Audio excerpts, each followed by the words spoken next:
Bula Vinaka and Namaste. You're watching Fiji Village Straight Talk. I'm Vijay Narayan. This week we are outside the studio and at the office of the Minister for Finance, Esrom Immanuel.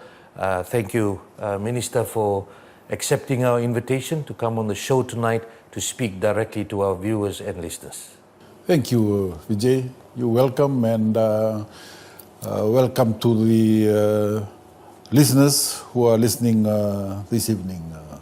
I will be talking about the 2026-2027 national budget. And firstly, you have held the line in taxes for the people. There is no major increases in taxes in the new budget that has been announced, but debt to GDP, which is our debt level people continue to talk about, from pre-COVID it was around 48%, now it's hovering at around 85%. Can you just tell me, because it is a balancing act, when does that point of we didn't raise your taxes this year stop being good news, given that someone still has to pay back the debt? Yes, when we came, the debt to GDP ratio was over 90%. And that's at the back of COVID, plus also the increases that were there 10 years ago that I've explained in the budget address. So when it comes to debt to GDP ratio, the government has to be responsible. Apart from the debt, there were other creditors that were there. Creditors and incomplete projects that the new government has to take care of. So we managed to reduce the GDP ratio to below 70%. But now, because of this current crisis, so we faced the COVID, and then the global issue with Ukraine and Russia, and then the tariff issue with President Donald Trump, and then this crisis made it worse.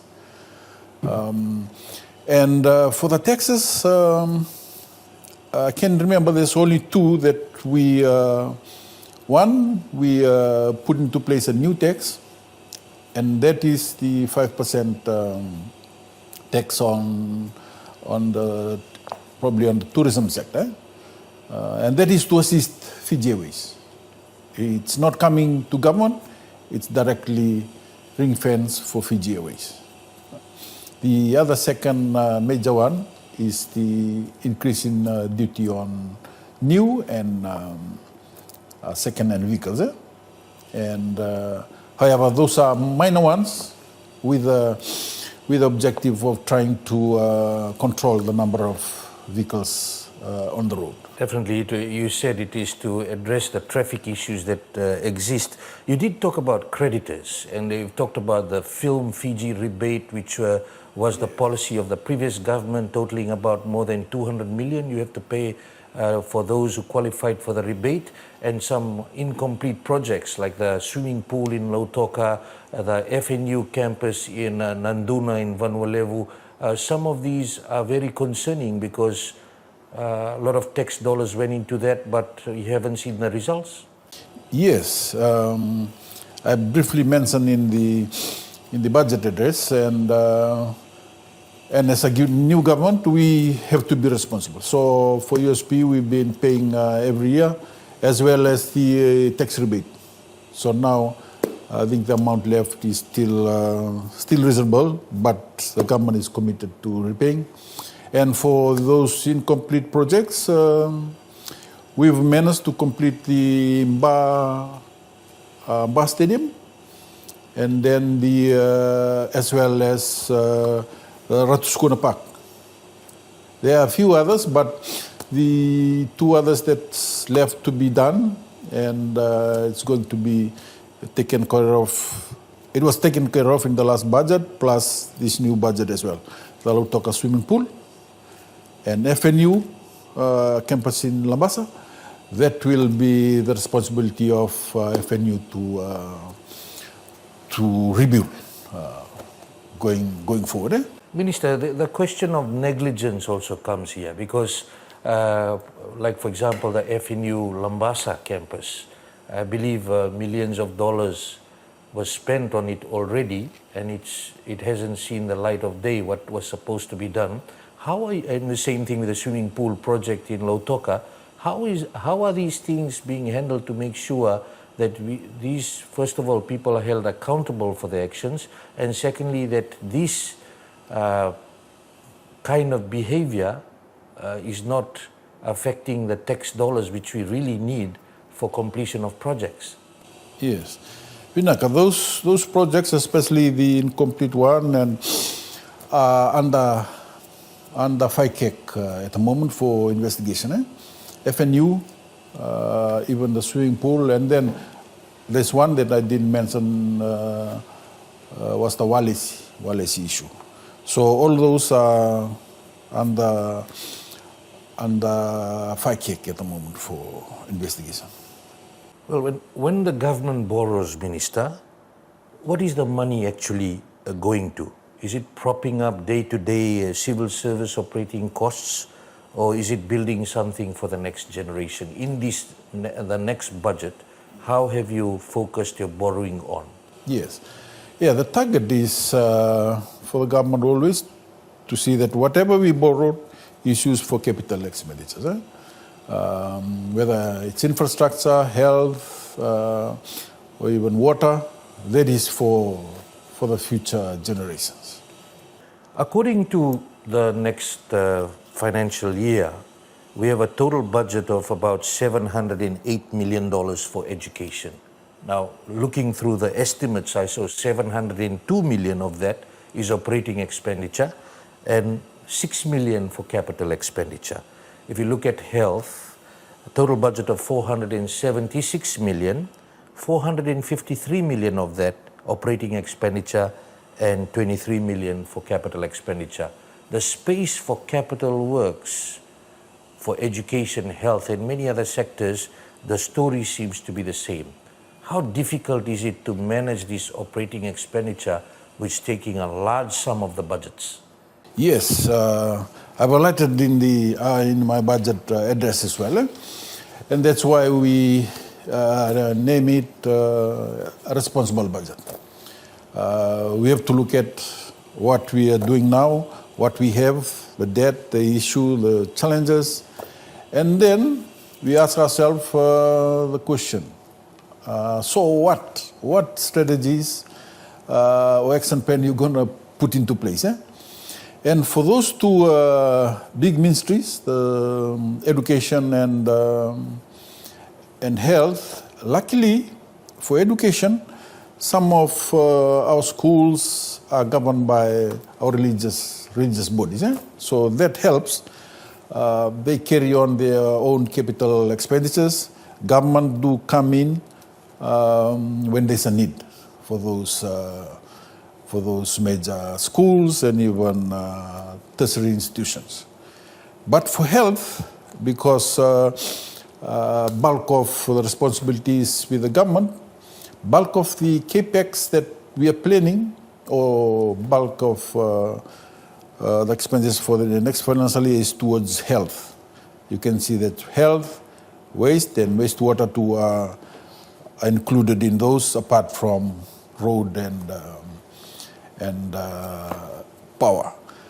So it's a difficult balance, but as I mentioned before, luckily for education, we have our religious bodies that, as well as our communities who have their own schools, government just come in to assist wherever possible. And there are some other priorities that we are looking at in terms of capex, but bulk of, as I mentioned, bulk of that is the need to upgrade our health sectors, and for infrastructure, especially the water and wastewater. We'll get to that because there's some real concern around that as well. Let's talk about foreign reserves. Very important because we need to pay our bills when we are importing goods, and if we are borrowing in foreign currency, these have to be paid as well.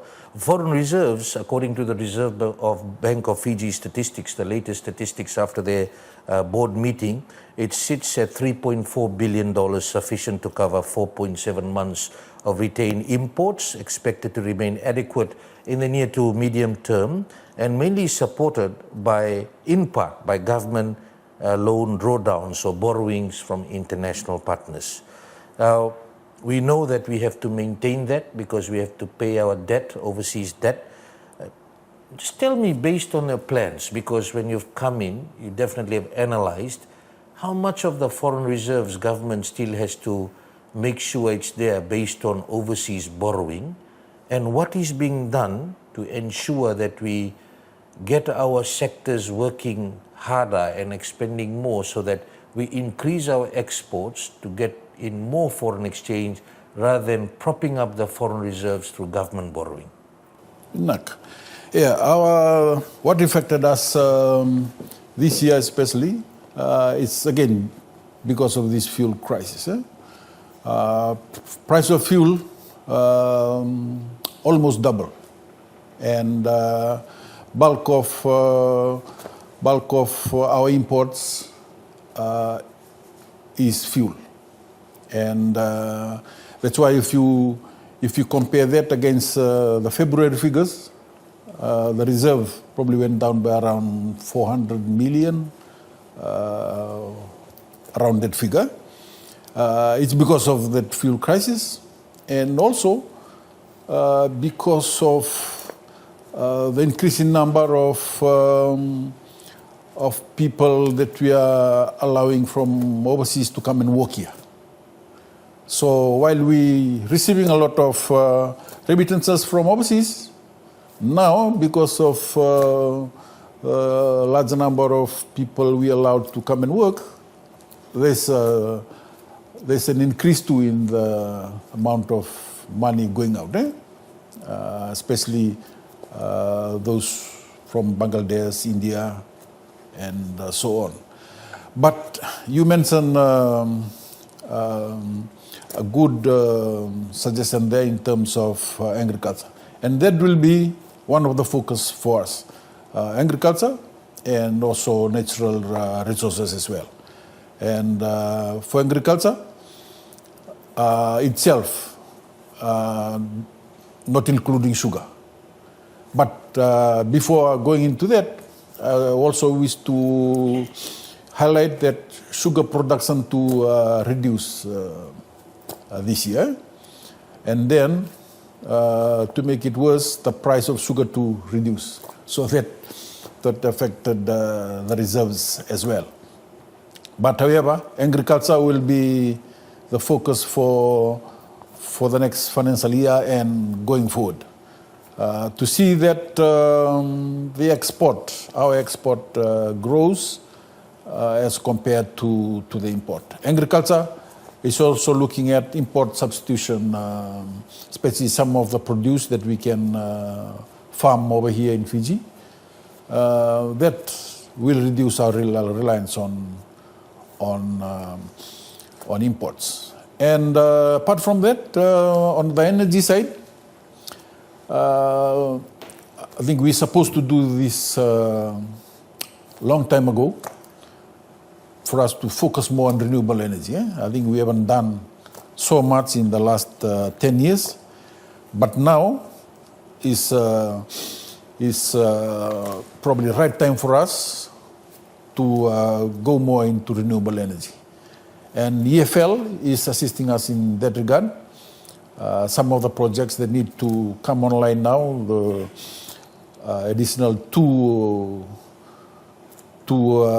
hydropower, and then apart from that, solar, encourage solar use around Fiji. And apart from that, they have plans too for other source of renewable energy that will assist us going forward in terms of import cost.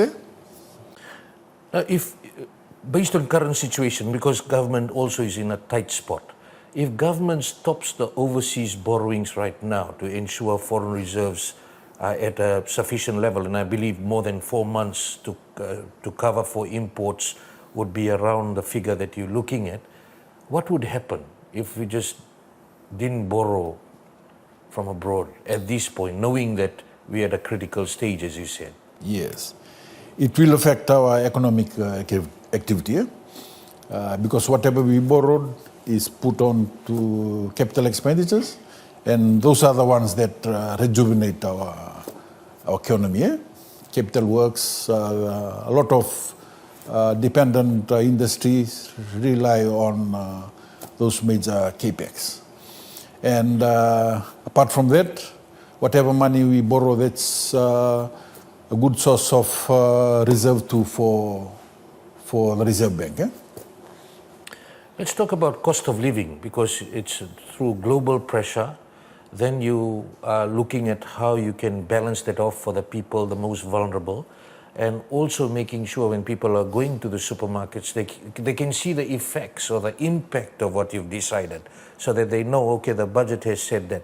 You have stated very clearly that you've got a task force made up of FCCC, Fiji Revenue and Customs Service, Consumer Council and the Ministry of Finance to ensure that you're watching carefully the monitoring of prices, and if there's unscrupulous traders, you will ensure that more items come under the price control list. Can you tell the people of Fiji, what are you doing to ensure that the decisions that you've made, including that you've decided not to increase VAT, you had it at 15%, you brought it down to 12.5%, that is maintained into the next financial year, to ensure there's, and the duty reductions remain, the tax reductions remain from the current financial budget. What is being done to ensure the people, the consumers, the people of this country feel the true effects of these decisions? Yes, that's true, Vijay. We've reduced duties on some of the essential items and as well reduced the VAT. But what we saw in some of the product, it hasn't translated to a reduction in prices. And that's where we can see that businesses as well needs to be responsible. But we have a task force that's already there. So in this budget, we've strengthened it by giving them additional funding. So for them to do a lot of canvassing every time, as compared to what we are doing now. And apart from that, we're giving them additional power, so that those who are responsible for not passing down the prices are taken into account. And it's sad to see that, especially the price of things not changing. But on the top side, we are, as I mentioned as well, we are providing a lot of benefits and assistance and allowances for people to cater for price increases. And I think some of the traders are taking advantage of that. So we're giving additional funding for them, for the people, and also supposed to reduce the VAT, to reduce the price, so people have more. They have more income to buy more products. But that's not really happening on the ground. That's from the latest survey that the team did. Yeah, because the government is losing revenue by reducing the tax and duty, yes, and then it's not passed down to the consumers. Will you ensure that this task force really steps up its game? Yes, and it's good that the chairman of that the committee is a senior staff of the Ministry of Finance, but I will ensure, because I'll be the minister responsible for both ministries. And apart from the monitoring, I would advise and request traders to do probably the right thing going forward. We do not want to police those products almost every day. But if it worsens, that's what we're going to do. We'll either put those products under price control, and especially with FCCC, to only similar to the fuel. We'll review it. We'll review the price every month or every second month, and that is if it worsens. You're watching Fiji Village Straight Talk. I'm Vijay Narayan. We'll be back after this break.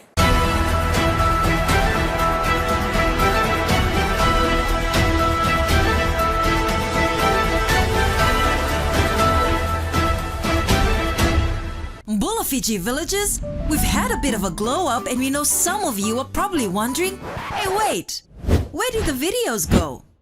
Don't worry, we didn't hide them. The video section has a brand new name and it's now called Watch. That means all your favorite videos and shows are now in one place and easier to find. Want your Fiji Village Straight Talk with Vijay Narayan? It's there. Looking for Trending Amo Vengu? It's there too. Latest videos? Yep, all there. Don't miss the Watch section on Fiji Village, your trusted news provider for the latest videos, stories, and shows all in one place. Go and have a look and tell us what you're watching first.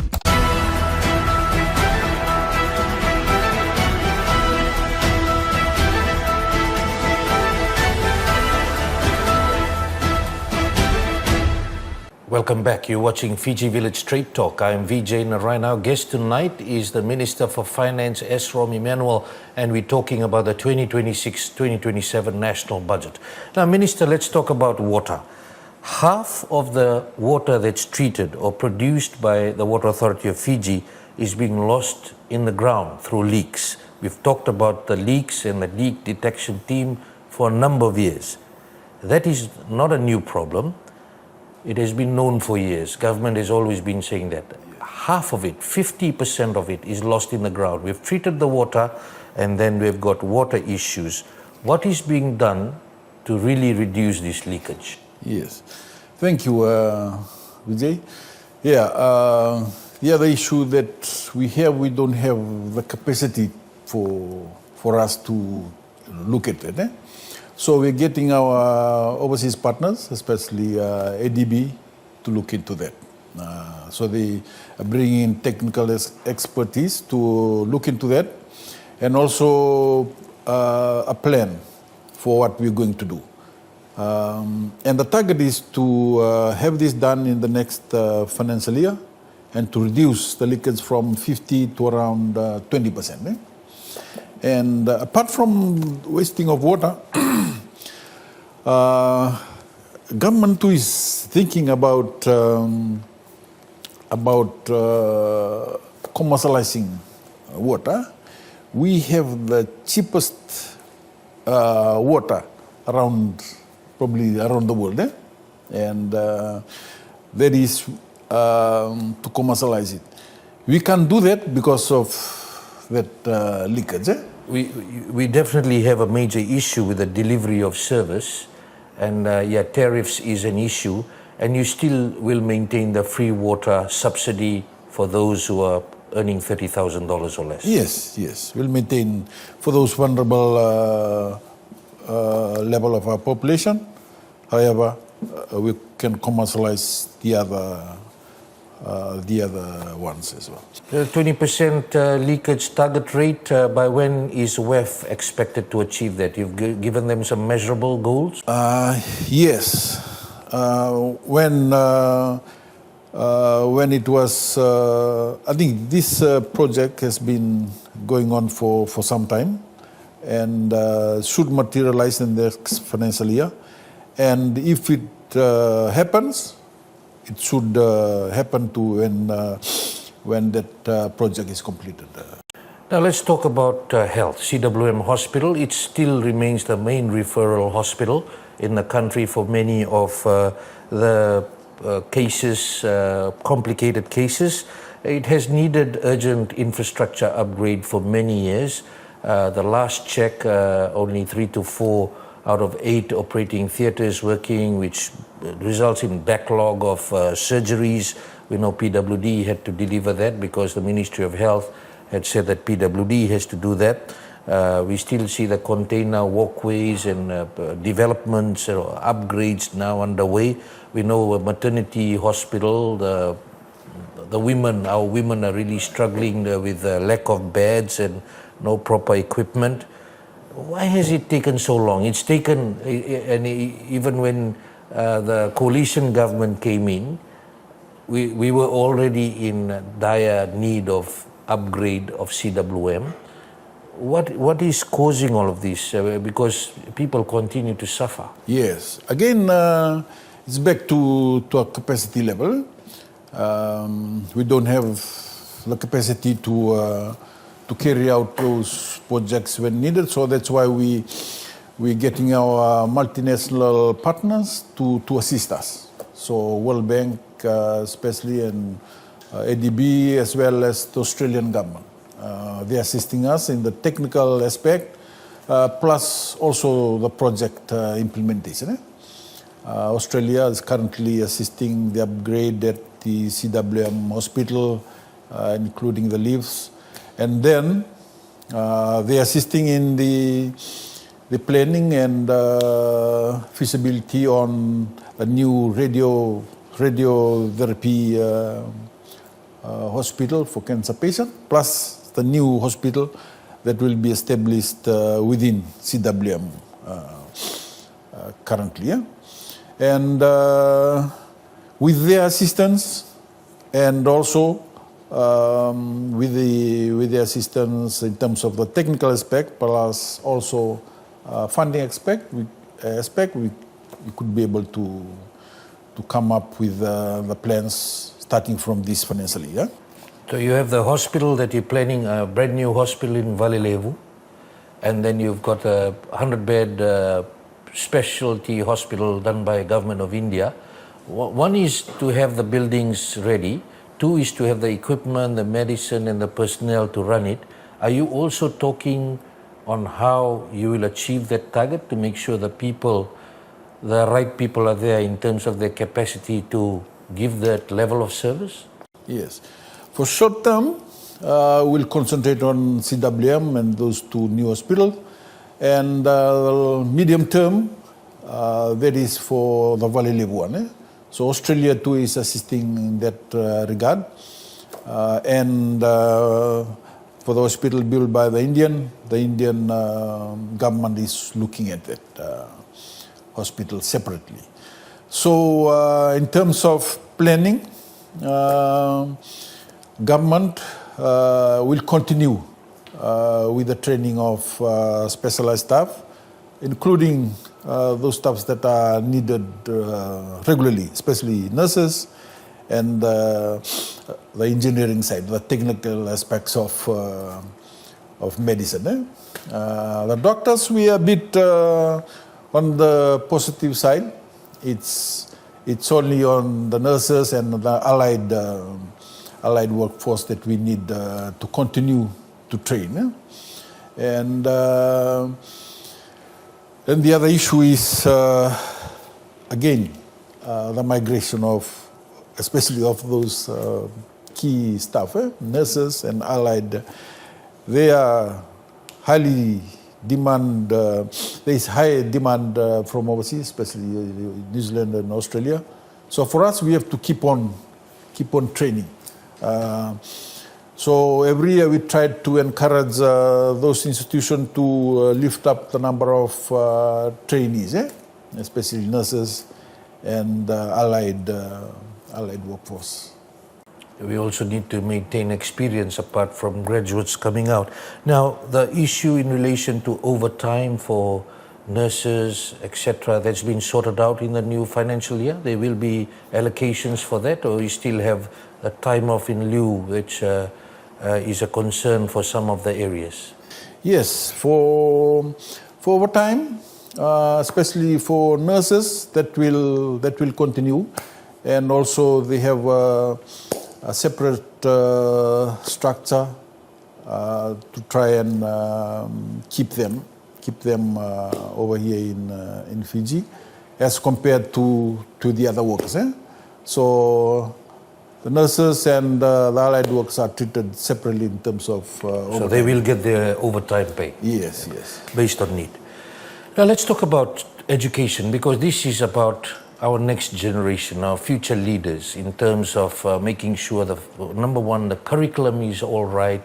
Number two, the standard of our teaching based on what is required in the workforce, and also ensuring that we are keeping abreast with our technology, that we have the best labs, we have the best libraries to ensure that the schools are functioning well. Now, with a budget of 708 million, a big number, 702 million going towards operating expenditure, the space is not there to do those things.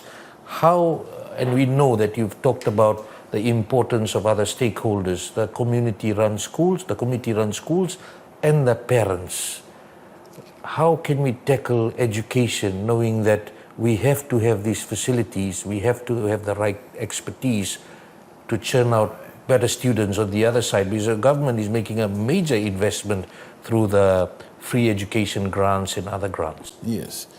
Thank you. For the next financial year, as you are aware, we've passed the new Education Act, and part of this budget is to operationalize those what's needed in the Education Act, and part of that is a research committee. That committee will look at areas for improvement, from curriculum to teaching to even going down to see how the tertiary institution operate or train their students. So it's a new thing for us, and they are good people, ex Fiji professionals that are in that committee. So hopefully they'll come up with not only for education strategies and action plan that will improve both the education sector as well as the other sector as well. But for schools, as well as some of the tertiary institutions, we would like to thank our religious bodies that do help in providing the facilities. You got the Hindu organization, the Catholics, the Methodists, and so on, and even the Seventh-day Adventists. So they really help in the provision of facilities, and government is helping them in yearly grants to assist in operation, plus also assist in providing scholarship for students. And that goes down to the TVET facilities as well. So government is doing a lot in terms of to see that our people are well prepared for employment, as well as they are fully prepared other when if they work here or if they go overseas. Minister for Finance, just in regards to infrastructure, we need roads, bridges to be maintained at a certain level, critical bridges.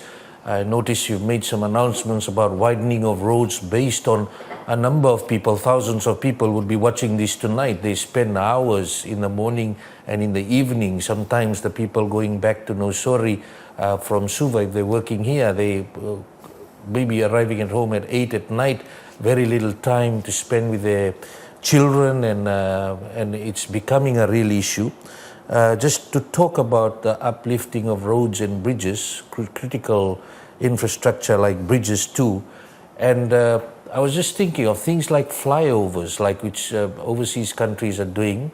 We know we've got limited revenue and budget, but to ensure that we ease the time of traffic for the thousands of people, are these being considered? Yes, currently the ministry is putting in place some temporary measures. That is assisting somehow, but it hasn't resolved the big problem, as you mentioned. Productivity and people don't have time, especially family time at home. And the ministry too is looking at some options. And one of those is the flyover and also the widening of critical roads. And if you can see Princess Road or even the main King's Road, there's some bottlenecks in between, and apart from that, there are sub road that can be upgraded down Laudala Beach area, and as well as from the Princess Road. And then we have issues too in Lautoka, between Lautoka and Nadi. Yeah, flyover is an option. I think the ministry and I myself, I saw what's happening in India about the flyover. It's a really good option for us to look at. Let's talk about housing. Young families today, it's so difficult for them to own their own homes. Rent is very high. We're getting, even in Suva area, the cheapest for a 2-bedroom maybe house. You're lucky if you can get it for about $750 a month. Now, home ownership is something that our families tonight will be looking forward to on what is there for average young family in Fiji. It's getting very difficult to own their own homes. What can be done at an accelerated level? We know Housing Authority and PRB are just doing the normal run-of-the-mill stuff every year. How can we accelerate this? Yes, unfortunately we are in difficult times at the moment because of the fuel crisis. If we have some good margin in terms of fiscal space, this is an area that we can really strengthen or even fasten. As you are aware, Housing Authority has got hold of, I think, good size of land out in the Wilevu as well as Nepani for them to build houses. So, unfortunate thing is the matching. The matching of affordability by the people, the requirement by the bank, and the high cost of building a building. So that is where the dilemma is. But government is providing additional finance to assist those, especially those first-home buyers. Apart from that, government is looking at those in squatter settlements. And part of the solution is to work together with the Lands Department, TLTB, for the provision of additional land. I think we have ample land outside of the city areas that can be easily developed. And that is part of the role of both Housing Authority as well as the Ministry of Housing. And apart from looking at those in squatter settlements and displacing displaced people, they will be concentrating as well on looking at additional land stock. Looking forward to that for the young families. I'm sure they would want this at an accelerated level. Good to hear that you're working on that. Let's talk about our civil service cost, because there's 42,000 plus personnel. You talked about it in the budget, and that includes the civil service extending to the workers in the statutory authorities. $1.5 billion a year on wages and support costs. With a workforce that size, of course, how can you make sure that the productivity matches the spend of the tax dollar, Minister? Yes. Yeah, productivity is an issue that has been raised regularly, and government has started with a civil service reform or review. It already started, and started with 4 ministries, including the Ministry of Finance. Hopefully, from that study, we'll be able to know the number of staffs that we need, and also the level of pay that needs to go with the staff and the position level, so that at the end of the day we'll have both the matching number of staff and the level of salary that needs to be paid to him. Apart from that, we already started with extensive use of technology. Almost all the ministries have separate systems that should enhance the workplace in the system. And our communication ministry is looking at AI as well. Whether we can use AI extensively around all the ministries or the key ministries. And apart from that, we'll be looking at like centralizing those common or what I normally call the back office stuff. Accounting, HR, IT, those issues that can be centralized and also shared. Instead of having small ministry have a separate number of IT staff, HR staff, accounting staff. Instead of going with the same old and with a ballooning budget. And there's things like AI agentics now available where AI looks at, with the proper guardrails, doing the everyday run-of-the-mill stuff. Now let's be specific. What happens? You definitely have measurable goals for the ministries. What happens to some of the ministries that they underperform or do not execute? Yes, and part of the reviews is to see that the CEOs of all the ministries and also statutory body, those are the PSs, right? They should have specific KPIs. Currently, it's loose, so we have to set KPIs for the PSs and as well as the senior staff. And they need to deliver based on their KPI. Yes. If you're not good enough, then someone else should come in. Now, people see ministers, senior officials at hotels, resorts, conferences, government vehicles being used liberally all over the place, morning teas and lunches provided by tax dollars, ministries having many different devices, including latest iPhones, or whether or not every instance is right or wrong. I'm not saying it's the optics. For the ordinary Fijians, when we are told to tighten our belts, what is actually being done to monitor and cut this kind of wastage? Thank you. Thank you, Vijay. I think this fuel crisis came as probably a blessing in disguise.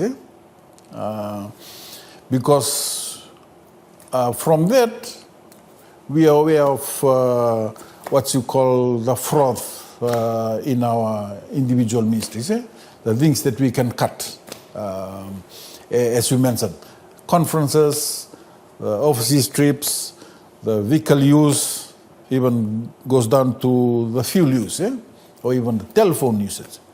So when the crisis happened, we put some of those measures in place for the ministries, making hard for everyone to arrange conference, to go overseas, especially, and that will continue for the next financial year. Yeah, I'm just saying optics, because you look at, if an iPhone is about $4,000 to $5,000, if ministries are buying a couple of them in a year, straight away it could be utilized for something else. I mean, it's about making sure, as you said, making those hard decisions, living within your means. Now, can the government do something by publishing for the people that this is how much we're saving on a regular basis, that these are the cuts and these are the savings? Yes, we can do that. And you can see that from the recent crisis, we were able to, redeploy expenditures from the ones that we can cut to the useful expenditures. And so we did one. Now, towards the end of this financial year, we expected to do another one. And the KPI will ensure the Permanent Secretary maintains that. And that, from those amounts that you can see, the amount that we can save from what we can say wastage. So you're watching that carefully. Yes.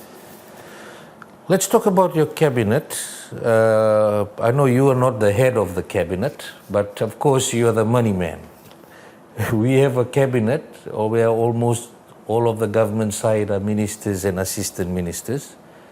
The actual cost of the taxpayers in maintaining this size of the executive, can it be justified that we continue with this? I know you are looking at, you're telling us we have to tighten our belt, we have to live within our means. Yes. Yeah, we looked into the size of cabinet too when the fuel crisis happens. And what we saw was that if we do cut the ministries, the savings can come down to around 325,000 in a year.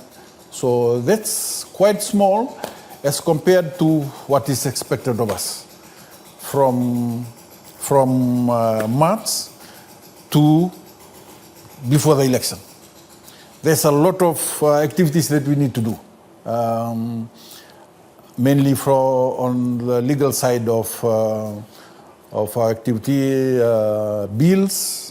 The main ones are the Constitution that we need to do, and also referendum, and plus some other reforms in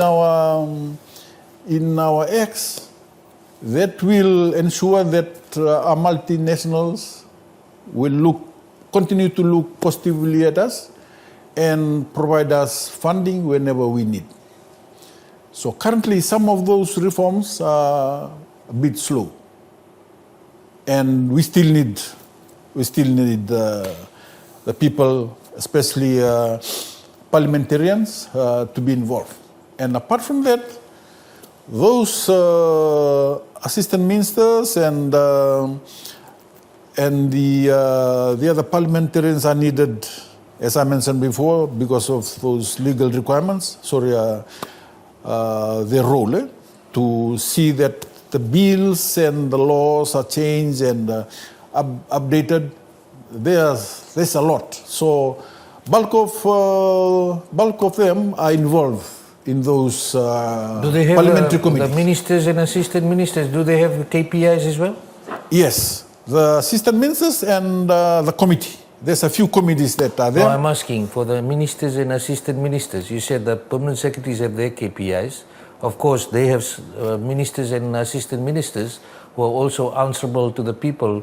They also have KPIs? Yes. The ministers' KPIs are in this budget for 1 year. And apart from that, you have the National Development Plan, which is the KPI for the ministers as well. So ministers are supposed to be looking at both of these. This for 1 year. The National Development Plan is the long-term one. So we should continue to see that whatever is written in the National Development Plan is carried out. You're watching Fiji Village Straight Talk. I'm Vijay Narayan. We'll be back after this break.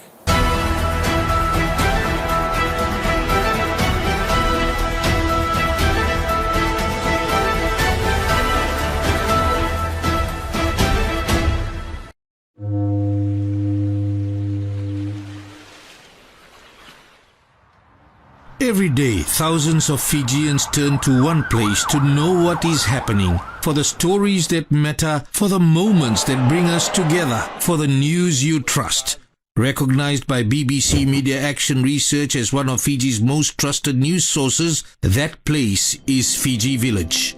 And because Fiji keeps moving, so do we. We've listened to how you read, watch and listen. What you love, what you want more of, and what could simply be easier. And now the wait is over. The new Fiji Village website is now live. Built with you in mind, made smarter, made faster, made for the way you connect with us every day. No more searching for your favorite videos. Watch Now brings everything together in one place, ready when you are. Missed your favorite radio show? Head to Listen, your home for live radio, podcasts and audio content whenever it suits you. Sports fans can now get live scores faster with our new scoreboard feature. Need a story explained? Ask AI is there to help as well. And reading late into the night? Switch on dark mode and scroll in comfort. The same trusted news now with a smarter, easier experience built for you. Fiji Village, your trusted news provider.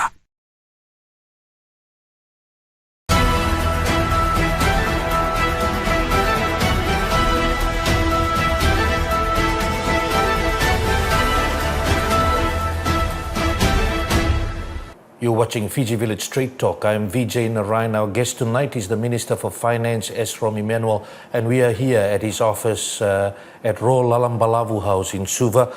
Minister, just hard drugs, related crime, HIV. We've got as per capita one of the highest rates in the world. Are we actually winning this fight? We know a lot has to be done. We've got the drugs, we've got the HIV, and we need to really be decisive. You talked about decisive leadership. If you can talk about you allocating funds for these very critical areas, because we know safety and security is paramount for all the families in Fiji. Thank you, Vijay. Yeah, for those challenges, even though they were there, but it became profound in the last 2 or 3 years, especially on drugs and HIV. I think since last year, when the experts came and told us you have this number of HIV and this can happen if you do not do anything. Yeah, for drugs, as you are aware, we have the Narcotics Bureau. Now we're strengthening that bureau, even though we have some issues in the last year. And hopefully, going forward, they'll be more active in terms of what they need to do. For HIV, we provided some funding last financial year. And then for this financial year, we provided some good funding as well, as with the assistance from New Zealand and Australia. And even though on the ground we can see that some work's been done, but however, it's a bit slow. We want to set the infrastructure well together with the Narcotics Bureau, ensure that the infrastructure's set up well before you go out and try to resolve those issues. And it includes changing of some laws and regulations, especially for HIV. HIV, you allocated actually increased funding from $10 to $12 million in the next financial year, and you really will intensify, you said, the needle syringe program that's needed to ensure that the spread is cut down? Yes, we provided 10 million the last financial year, or this financial year, and increase one the next financial year, and then New Zealand and Australia are putting matching funding for it. And the needle control, I think that's already started. It's just that we have to increase the momentum on that area, apart from the need for testing, whether it's compulsory. So when that comes, you need change in regulation or change in the law. Minister, we know that the government took the bold step in having the joint task force, police and military, to deal with drugs. We know recurring issues within the force. We're not saying the whole force is compromised, but some police officers compromised, which resulted in drug dealers, hard drugs dealers are not being taken to task. We've seen a number of actions taken, and the government wants to continue with that. You've provided the funding for that as well? Yes. we provided fundings, and without fundings, with those increased funding, we're trying to increase the technical skills of the people of our forces as well, apart from intelligence. And one thing I can say is that going forward, nobody can hide for long. Whether you deal in drugs or probably involved in corruption activities in relation to drugs, you will be caught one day with improved technology, plus also the increase in funding for the Bureau. There's been a bad image about Counter-Narcotics Bureau compromised officers, a bad image, the police force, some of the compromised officers. How can people watching tonight trust some of these compromised officers, and knowing that drugs can cause a lot of issues for our country? We cannot move forward if this continues to spread like cancer. What is being done from your perspective, knowing that you are being strategic in financing for these institutions too? That's a global issue as well, because the drug money is normally more than what the officers receive or probably expect. And we have to, apart from looking at the wages and salaries of existing staff, we also have to look at ways of supporting them, supporting those who are involved in, especially the police, the army as well, and also the people out there. I think I titled it, if you probably read my speech, something to do with moral enhancement. That's something what I can say is needed for us currently, that can tackle drugs, the HIV or crime as well, and that includes the use of our spiritual leaders, religious leaders, whether Hindu, Muslims, or Christians, because they have they are center of moral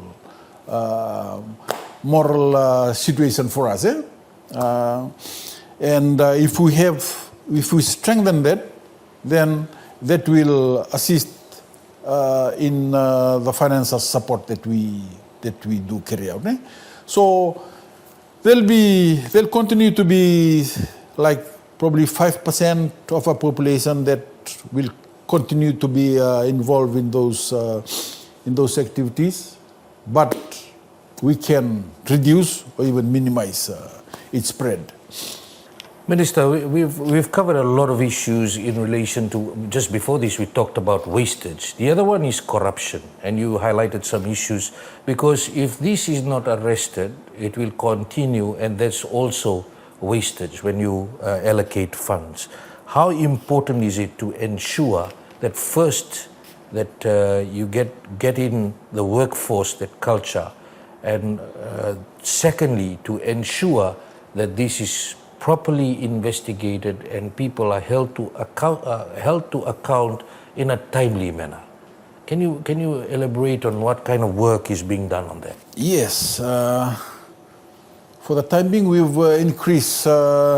We try to upskill people, train people as well. We've set up a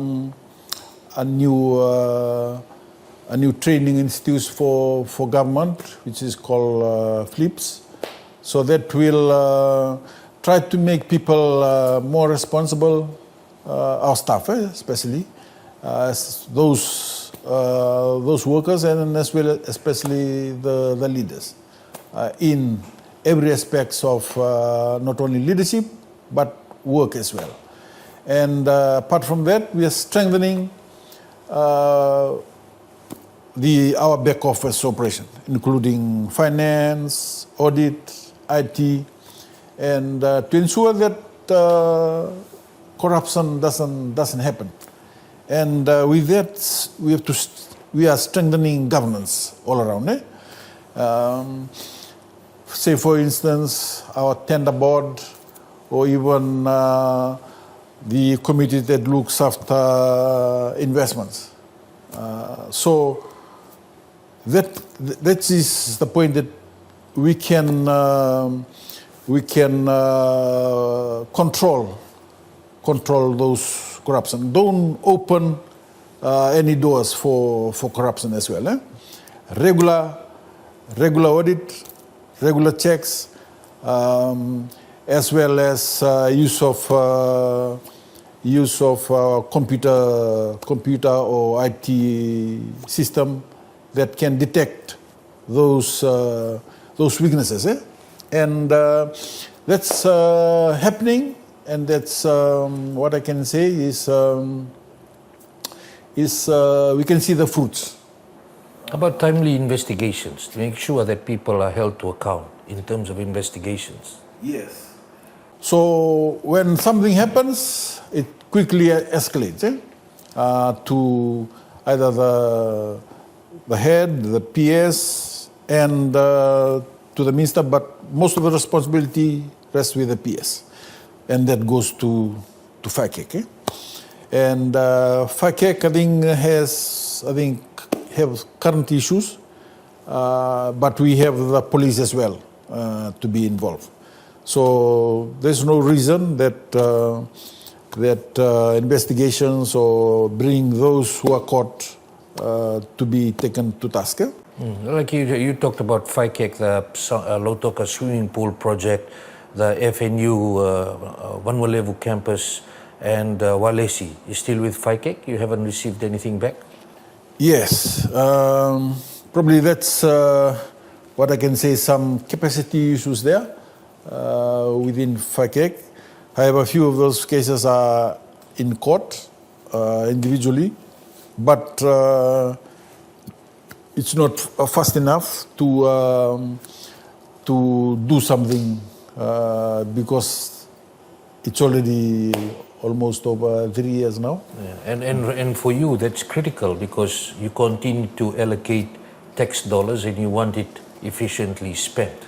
Yes.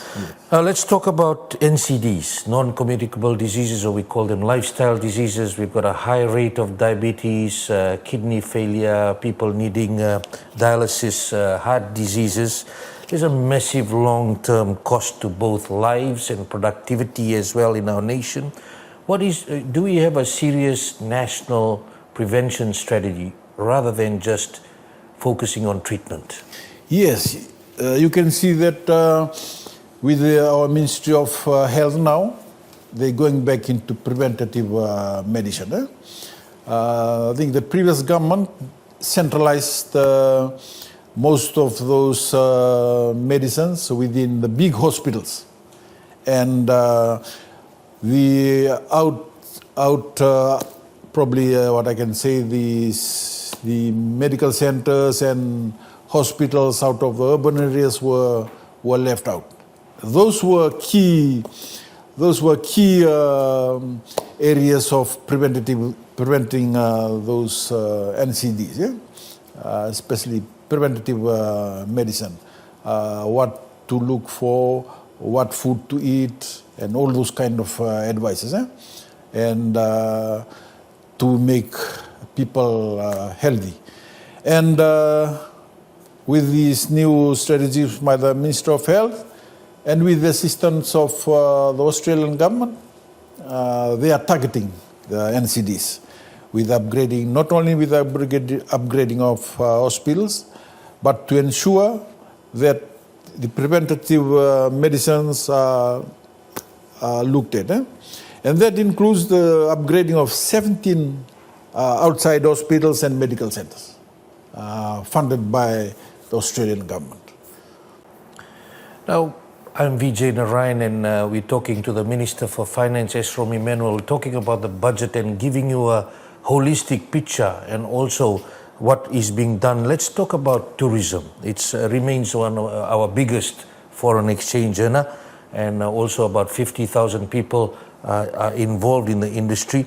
The issue in relation to the tourism tax, we had the Fiji Hotel and Tourism Association come out with a statement a few days ago saying they did not give full support. You had said in the address that it was through the support of the industry. If you can talk about, I know Fiji Airways is under financial pressure based on fuel costs, etc. How will this tourism tax work, and how important is it for government to impose it so that it works for tourism?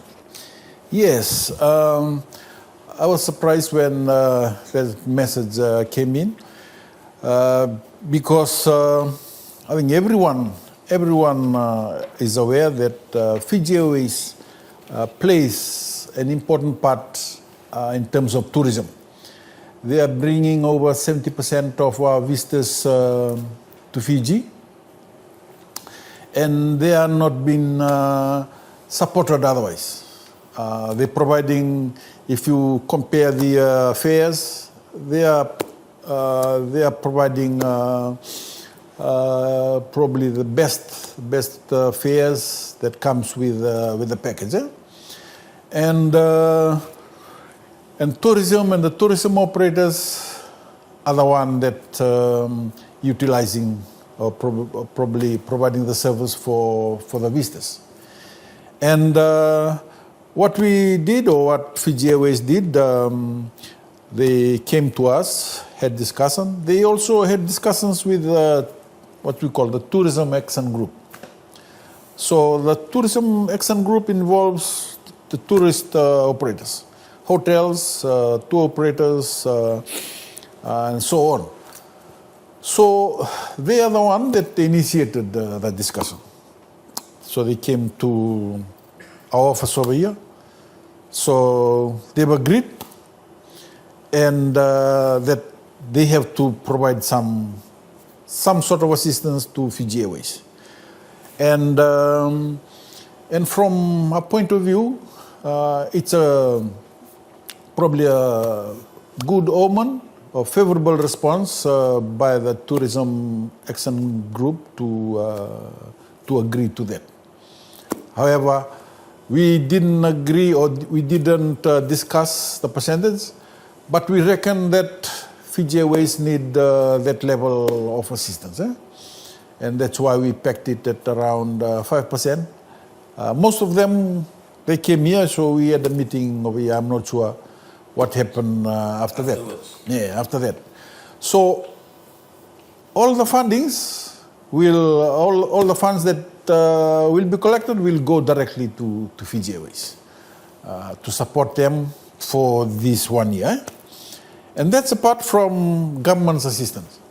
Government, apart from the guarantee, we are looking at provide some assistance before the end of this financial year, as both the shareholder, major shareholder of Fiji Airways, as well as major beneficiary of Fiji Airways as well. So that 5% tourism tax, earlier it was said that it will be absorbed by the industry. The Tourism Association saying it will be passed down to the people who are coming to hotels and resorts. How will this tax work in terms of who pays for it? Yes, it will be paid by those operators earning 2 million and up. So the big ones. They will pay directly based on their income, or it Yes. will be paid by tourists? The initial discussions was that they are not going to pass it on, but now it depends on them, whether they pass it on or don't. But the initial discussions was that they are not going to pass on because the current level of charges they have. If you compare, say, hotel rates or the tour operator rates, they're quite good rates. So that's why in the initial meeting, they agreed that they can absorb The last thing we want is the tourism bookings to slow down based on the cost going up. How will you manage that, knowing that is critical as it is our major or main foreign exchange earner? Yes, and that's the reason.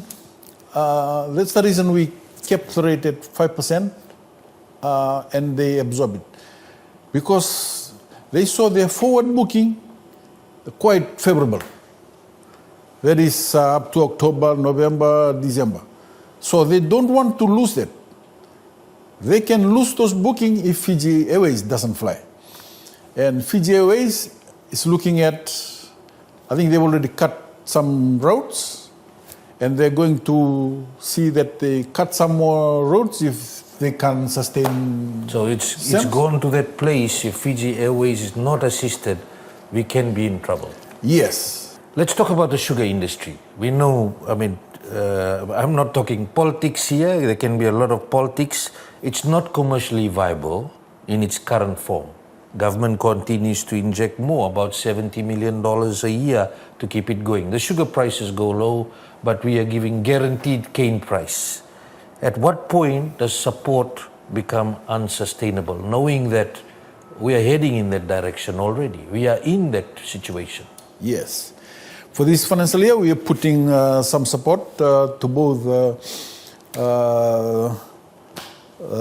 the farmers in terms of the guaranteed price, as well as to FSC, the Mila on the other side, and plus the Growers Council and the organization that are there. However, going forward, as you probably aware, that we have a parliamentary select committee to look into sugar, and that is to look at the future of sugar. Not only to look at whether to stop or continue support, but look at alternative ways to support the industries and support the farmers as well. And there's a few studies already done, and the European Union is also doing a current study on that. So when that study is done, Fiji FAO has already done a study as well, and with the parliamentary committee, they can look at the sugar industry going forward. And apart from that, I would be insisting that we have, apart from the parliamentary committee, we have a working committee at probably under the parliamentary group. On what is commercially viable as well. Yes, to ensure that the review is done quickly rather than. It has, the clock is ticking already based on the amount of money that's.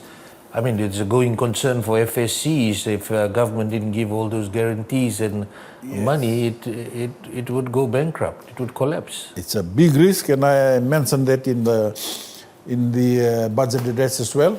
We have a 300 million guarantee there. If FSC, something happens to FSC, government has to pay that 300 million. That's the taxpayers have to pay again. That's the taxpayers have to pay. That's why we're taking this stance to be responsible now, be strong physically before we can do some other expansionary. To ensure we don't have diversification just as a slogan. You are definitely, I've heard of stories of some cane farmers, they plant other crops to ensure that they are assisted rather than just. The other issue is commercial agriculture. And the other issue is availability of Itoke land. And Itoke Land Trust Board to play serious game through maybe institutions like the Great Council of Chiefs with the government to find a solution. There's availability of land because 91% of land in Fiji is Itoke land. What are some of the strategies to, one, to stop just talking about diversification, two, that it really happens in real time?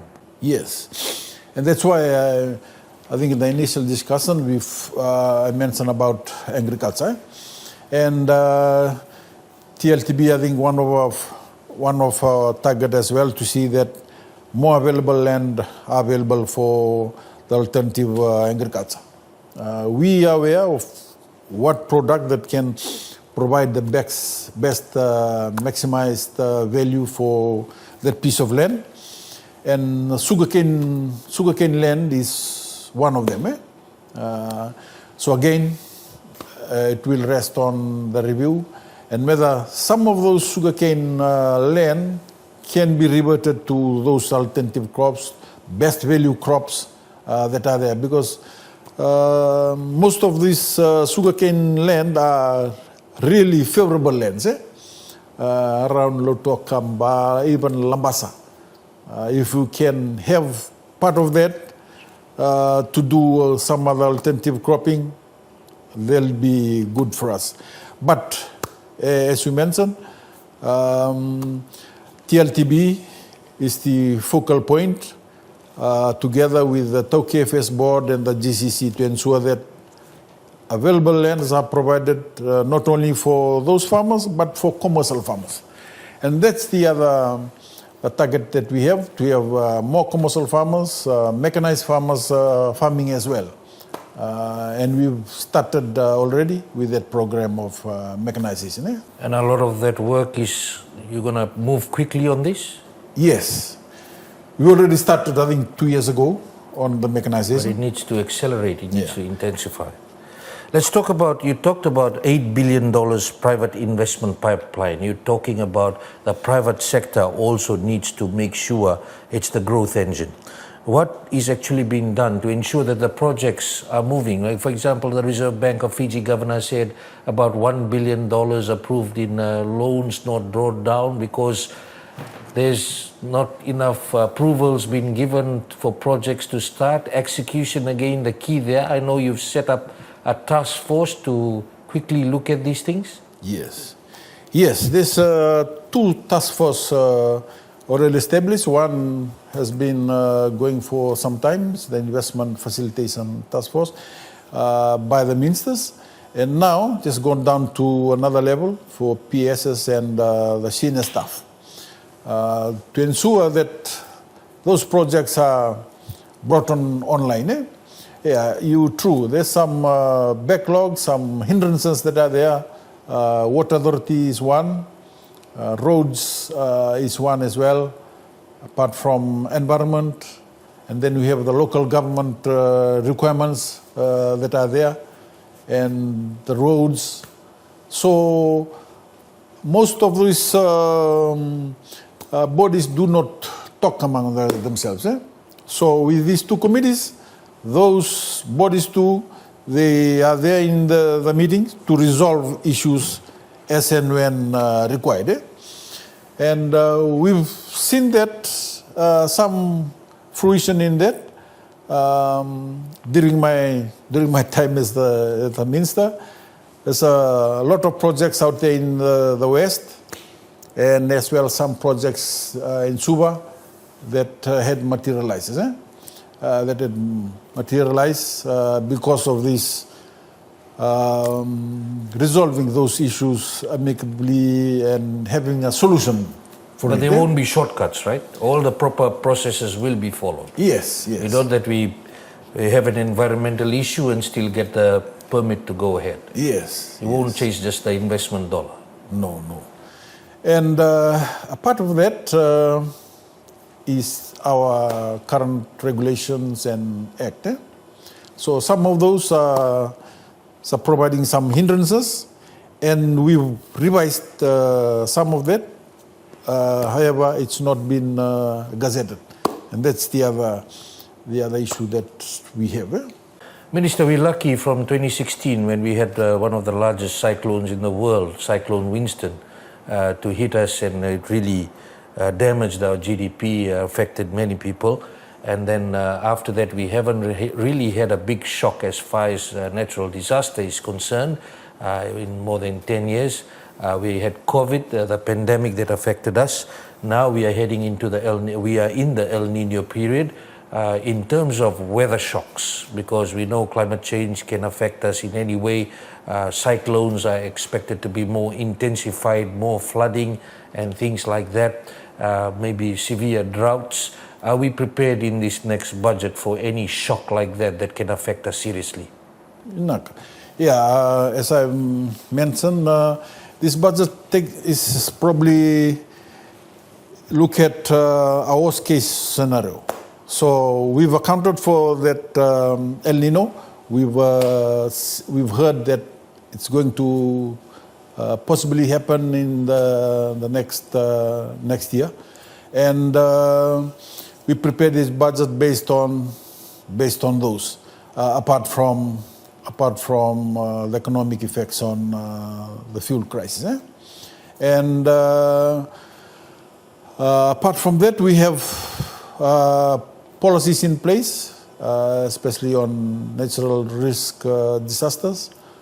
And also we have some risk mitigating measures like insurances that's already put into place. Not local insurance, but insurance with our regional partners as well as the international insurance. I'm Vijay Narayan. Our guest tonight is the Minister for Finance Esrom Immanuel. You're watching Fijivillage Straight Talk. My final question. Ultimately, every dollar that government borrows, it's something that the next generation most likely will pay for. We know that you have said that we have to live within our means. We need to continue to tighten our belt. We talked about the responsibility of governance and government in doing the right thing by the people.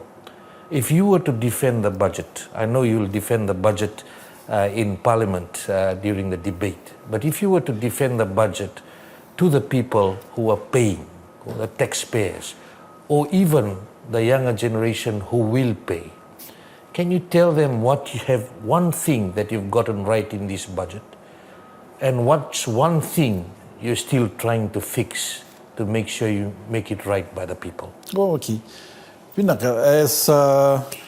As mentioned earlier, the objective of a budget is to be a responsible one.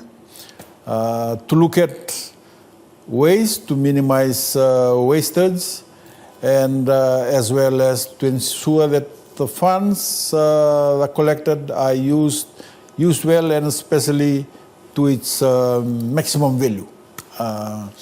And I continually say about CAPEX, capital expenditures. So those ones are the ones that will be utilized by our future generation. The asset that we build now will be for future generation, even though there'll be some financial cost for it. And going forward, we have to continue to ensure that what we target for today, especially on the operational side, we have to ensure that the cost level remains at probably the same level, and expect the other side of the coin, that is revenue, to grow. And revenue can only grow from other taxes that we can do right now, but we have to grow the economy. And that is the second part of probably our objective. You can see that we are providing some assistance to the businesses, private sector, to see that they continue not only operating, but also see that they support our employees as well. Continue to provide employment for the people, and government at the end will look at those who are vulnerable in our community. So we have to continue to look after our businesses and also look after our vulnerable people. Going forward, there is a big task for us as well, to see whether there's any point in time in the future where we can cut or reduce, or probably leave at the same level the kind of government assistance that we provide. So you look at both the expenditure, the operating expenditures especially, and also try to grow the economy on the other side. As the Minister for Finance, Esrom Immanuel, his first appearance on our show, fijivillage Straight Talk, and I would like to thank the Minister on behalf of our listeners and viewers to talk straight to us in relation to what the country is facing and the way forward. And that's your show for tonight. Until the next show, have a great evening.